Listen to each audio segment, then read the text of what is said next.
Today, we're not just looking at a topic, we're sharpening a skill. We're going to walk through a complete textual analysis, and we're using a powerful, provocative, and frankly pretty brutal song as our guide. So let's get right into it. You monkeys keep clapping, it fills me with glee. Wow. I mean, that line is designed to land like a punch, isn't it? It's just so visceral, so full of contempt, and it immediately sets this incredibly aggressive and unsettling tone. It's language that doesn't just ask for your attention, it violently demands it. And, it begs a really important question. How do you actually decode a message like this? How do you get past that initial shock and systematically break down what's really being said, and maybe more importantly, how it's being said? Well, that is exactly what we are going to do together. So here's our game plan. We'll start by introducing the text itself and the tools we'll be using. Then we'll look at its overall structure and perspective. After that, we'll dive deep into the core of the analysis, the language of power. Then we'll put all those pieces together to figure out what it all means before we draw our final conclusions. Okay, first up, the introduction. Let's lay the groundwork for our analysis. So what is textual analysis, really? Well, it's way more than just spotting literary devices in a poem. Think of it like this. It's a tool for uncovering the hidden machinery of language and power. It's about seeing a text not as just a flat page of words, but as a complex machine with all these moving parts, each one precision-engineered to create a specific effect on you. And the machine we're taking apart today is the song Your Poverty Pisses Me Off by the Monkey Dance. It's this piece of really sharp sarcasm about social inequality. And here's the key. It's told entirely from the perspective of the ruling elite. And that extreme, totally one-sided point of view is exactly what makes it such a perfect subject for us to analyze. Okay, let's move on to our next section, structure and perspective. Because before we start digging into specific words and phrases, we really need to understand the big picture, the fundamental conflict that is fueling this entire song. And this slide just lays out that conflict so clearly. On the left, you've got the speaker, the I, who gets to bathe in champagne in my kingdom, where gold stacked so high. And on the right, you've got the person being spoken to, the you, who is crawling, so weak, having to beg for a crumb and pray not to die. This is not a dialogue. It's a declaration of dominance.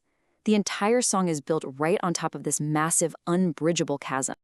And that brings us right to the heart of our analysis, the language of power. This is where we get to dissect the specific linguistic weapons the songwriter uses to forge this brutal message of contempt and control.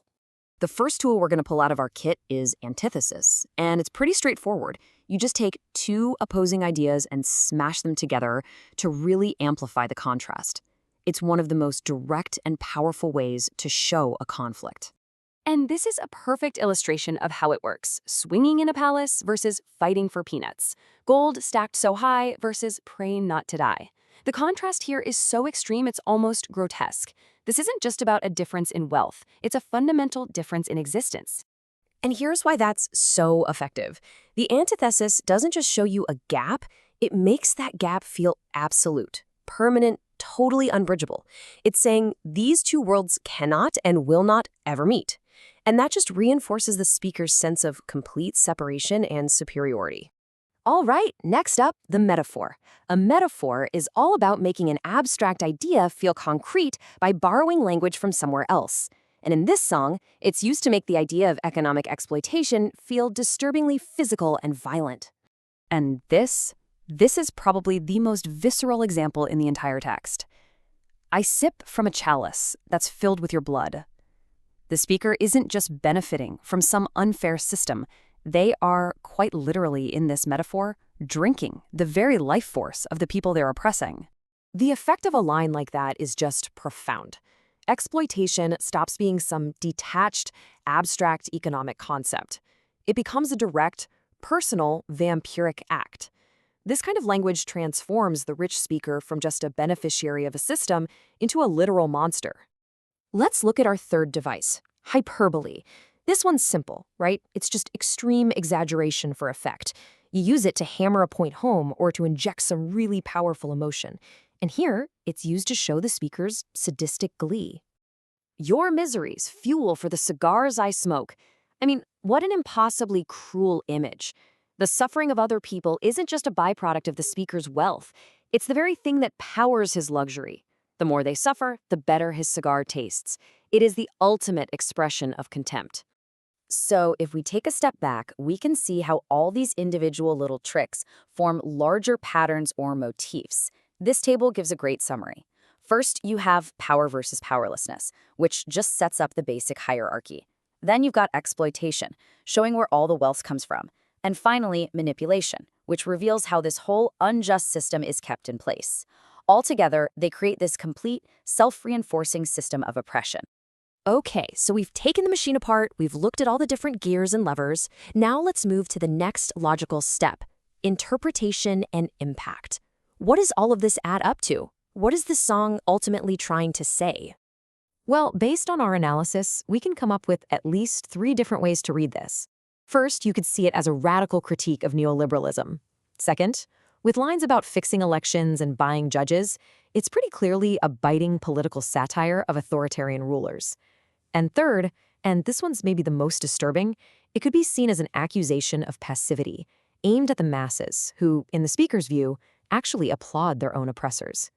And what's really important to remember is that these readings aren't mutually exclusive. They all work together to create this really complex, multi-layered critique. So let's bring it all together in our conclusion. After all of this, what does our textual analysis ultimately reveal?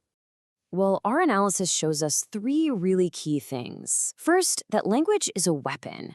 Devices like metaphor and antithesis are not just decorations. They are deployed to create a brutal emotional impact.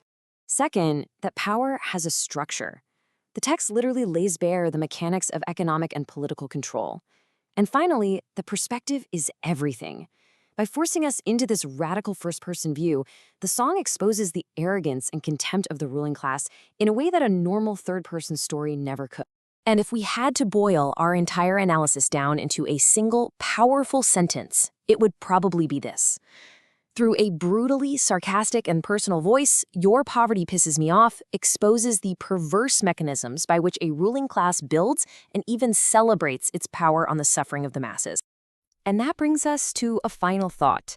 The tools we use today aren't just for song lyrics. They apply to everything. Political speeches, advertisements, news articles, you name it. Anything designed to influence you. So the real question I want to leave you with is this.